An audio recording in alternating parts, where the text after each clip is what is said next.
His time, in His time, He makes all things beautiful in His. Dzina la Atate ndi la Mwana ndi la Mzimu Woyera.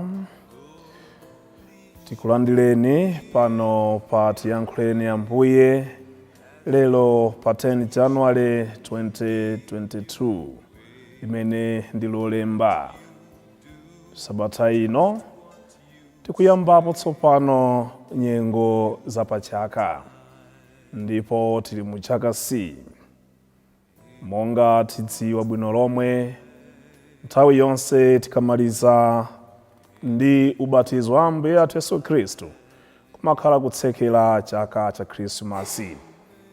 Motero nsabatayi tikhala tikunguza mabuku awiri awa, buku la 1 Samuel komanso mawu ochokera mu Uthenga Wabwino wa Mariko. Lero lolemba mawu athu kuchokera pa 1 Samuel mutu 1 kuyambira ndime ya 1 kulekeza ndime ya 8, ndipo amene atiwerengere ndi Blessings Luka. Pamene Uthenga Wabwino uchokera mu Uthenga wa Mariko mutu 1 ndime ya 14 kulekeza ndime ya 20, ndipo amene atithandiza kumasulira mawuwa komanso kutiwerengera ndi Bambo Gift Selemani, onsewa kuchokera kuno ku Bembeke Cathedral, Dedza Diocese. Tiyeni timvetsere mawuwa. Mawu oyamba. Mawu a buku loyamba la Samueli. Padali munthu wina dzina lake Elikana, wa ku Ramataimu Zofimu, ku dziko la mapiri la Efereimu. Anali mwana wa Elohamu, mwana wa Elihu, mwana wa Tuhu, mwana wa Zufu, wa fuko la Efereimu. Elikanayo anali wa mitala. Mkazi wina dzina lake anali Hana, winayo anali Penina. Penina anali ndi ana, koma Hana analibe. Chaka ndi chaka Elikana ankapita ku Silo kuchoka ku mzinda kwawo, kukapembedza ndi kupereka nsembe kwa chauta wamphamvu zonse. Ku Siloko kunali ana awiri a Eli, Hofeni ndi Finehasi, amene anali ansembe a chauta. Tsiku limene Elikana ankapereka nsembe, ankapatsa magawo a nsembeyo kwa mkazi wake Penina ndi kwa ana ake akazi ndi amuna. Ndipo ngakhale ankankonda Hana, ankangompatsa gawo limodzi chifukwa choti chauta sadampatse ana.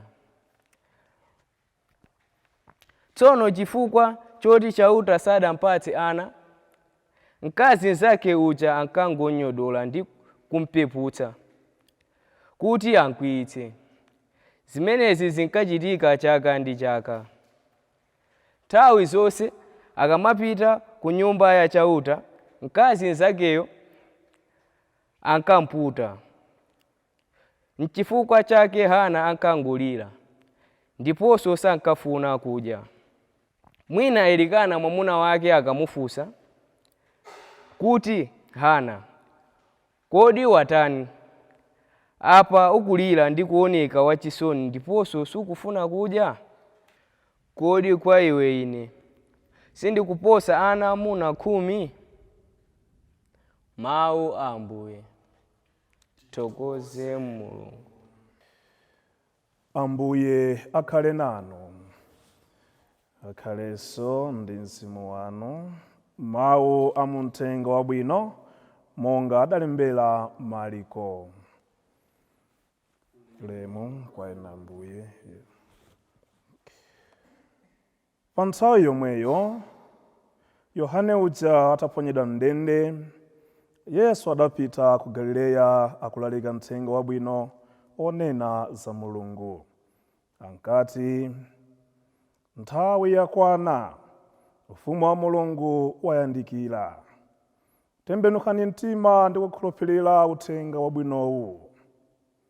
Pamene Yesu ankayenda m'mbali mwa nyanja ya Galileya, adaona anthu awiri, Simoni ndi m'bale wake Andreya, akuponya khoka m'nyanjamo, popeza kuti anali asodzi.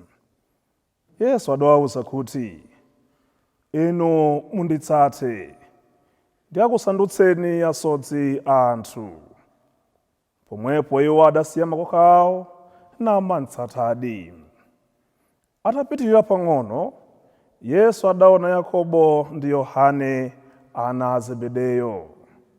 Iwowo anali m'chombo akukonza makoka awo nthawi yomweyo Iye nkuwayitana. Pamenepo iwowo adasiya abambo awo Zebedeyo m'chombomo pamodzi ndi antchito ake namutsata Yesu. Mthenga wa Ambuye.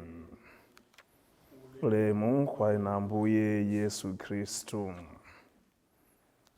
Mawu amene tamva pa tsiku la lero kuchokera mawu oyamba m'buku la Samueli, komanso uthenga kuchokera mu uthenga wa Marko, ndi mawu akulu kwambiri amene kunena chilungamo akutipatsanso maphunzitso akulu. Ndipo mawu amene akuchokera moyambacha m'buku la Samueli akulumikizanadi kwambiri pa chikhalidwe cha ife ngati anthu akuno ku Africa, particularly Malawi, chimodzimodzinso ndi Aisraeli pa nthawiyo. Patsopano ndi mbali ya maukwati. Tiona kunena kuti kuno ngati ku Africa komanso ku Malawi, nthawi zambiri cholinga chimene ife timakhala nacho pokhalowera m'banja ndi nkhani ya ana. Ndipo ndi zomwezi zimene akakhale mu nthawi ya Israeli pa nthawiyo chimene amalimbikitsa. Kulowa m'banja osaberekamo mwana chinali chitonzo kwambiri. Ndipo adali munthu wonyozeka pakati pa anthu anzake. Ngati ndi mzimayi, sanali kutchedwanso mzimayi ayi, pakuti alibe mwana. Ameneyu anali m'gulu la akazi wamba. Ndipo khala mzibambo kuti akulephera kubereka nthawi imeneyo, panali povuta kwambiri kuti athe kukhala limodzi ndi azinzake. Motero anali anthu amene amalandira zitonzo zambiri pakati pa anthu anzawo, mpaka timvetsa tsopano kuti Penina komanso Hana anali ndithu anthu amene panali zitukwanizano pakati pawo. Maka Penina kumunyoza Hana, tamuoneni wosabereka, ndipo nthawi yonse anali kumukwiyitsa pakuti sanali kumutenga ngati mzimayi weniweni, kamba kunena kuti alibe mwana. Ndimuonanso ngakhala akapita kukapereka nsembe kuja, naye Elikana amene pakupereka pamene pakumpatsa Hana chopereka akumupatsanso mochepera kusiyana ndi Penina. Reason, alibe mwana. Motero inali ngati nyengo yowawitsa kwambiri kwa uyu Hana kuti alibe mwana nthawi yake yokhala pa banja. Ndi zomwezi angakhale lero kuno ku Malawi, kuno ku Africa, tatembenuzanso tanthauzo la banja. Tatembenuzanso cholinga cha banja ngati mmene timaphunzitsidwira ndi mpingo. Mpingo udzanena momveka bwino lomwe. Tanthauzo la banja ndi chisamaliro pakati pa iwo eni awiri amene asanduka munthu mmodzi, love. Anthuwa akondane, mukukondana kwawo asamalirane. Ngati Mulungu atipatsa mphatso ya mwana, timenera kungothokoza, watipatsa mphatso pakati pathu. Koma tiona kuti lero zolinga zathu kwa ife amene tikulowa m'banja si nkhani ya chisamaliro cha wina ndi mnzake, ayi. Kwambiri kwa ife ndi ana. Ndipo tionanso angakhale maphunzitso amene mpingo umene umapereka kudzera mwa azilangizi athu, stress imakhala pa zakuchipinda, imakhala pa mwana. Zonena kuti anthuwa akuyenera kuti akhale nthawi yayitali moyo wawo wonse, ndi zimene ziwathandiza kwambiri ayenera kukhala limodzi pakusamalirana. Tilibe nazo ntchito, timazitaya uko, chimene tikufuna ndi mwana. Tisamadabwe tsopano kuona kuti pa tsiku la lero mabanja awana kuchuluka, kamba kuti kwa iwo akangofika pa msinkhu kudzimva kuti ndingathe kukwanitsa ntchito ya mbanja, akuona ngati basi kopita ndi kumeneko. Mpaka tilimbana m'midzimu, tilimbana mdziko, tilimbana mu mpingo, maukwati awana. Tazondotsa cholinga chenicheni cha banja. Kamba kuti tazondotsa cholinga chimene cha banja, tionanso bwino lomwe nena kuti anthu awa amene amakhala kuti alibe tsopano mphatso imene ya ana, amakhala anthu omvetsa chisoni kwambiri. Nawo pakuti ndi anthu omvetsa chisoni, mudzaona pofuna kuthawa chitonzo chimenechi akuyambanso njira zina zolakwika.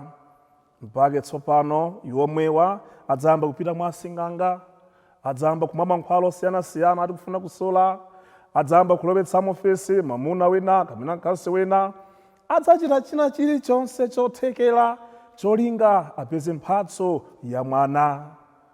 Mkhalidwetu ngati umenewu, ngati dziko, ngati mpingo, nenero zimvera chisoni, talephera ndipo tikulephera.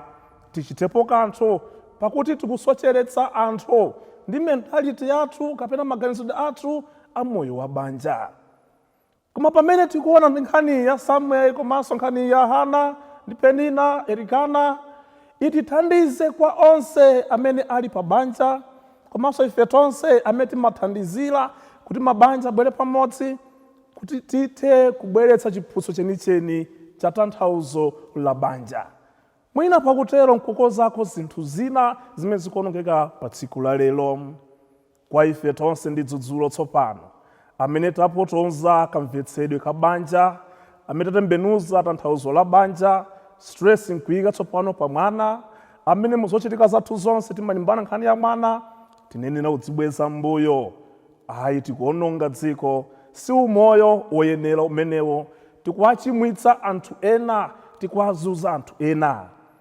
Kwa ife amene tilibe mphatso ya mwana, tamandani Ambuye Mulungu pakuti mungathe kukhalanso mmoyo wopindulitsa. You also called to fruitfulness. Mungathenso kuchita bwino pa moyo uno. Munjira zanje alipo ana ambiri m'midzimu, m'misikamu, m'mizindamo amene akusowekera thandizo lanu. Mutakati ngakupanga adopta ana ngati amene aja, mudzakhala munthu wokhutitsidwa mmoyo wanu. Alipo ana amene angobadwa m'midzimu akungoyenda, mutamathandizako ana ngati amene aja, mungatokhala munthu wokhutitsidwa mmoyo wanu.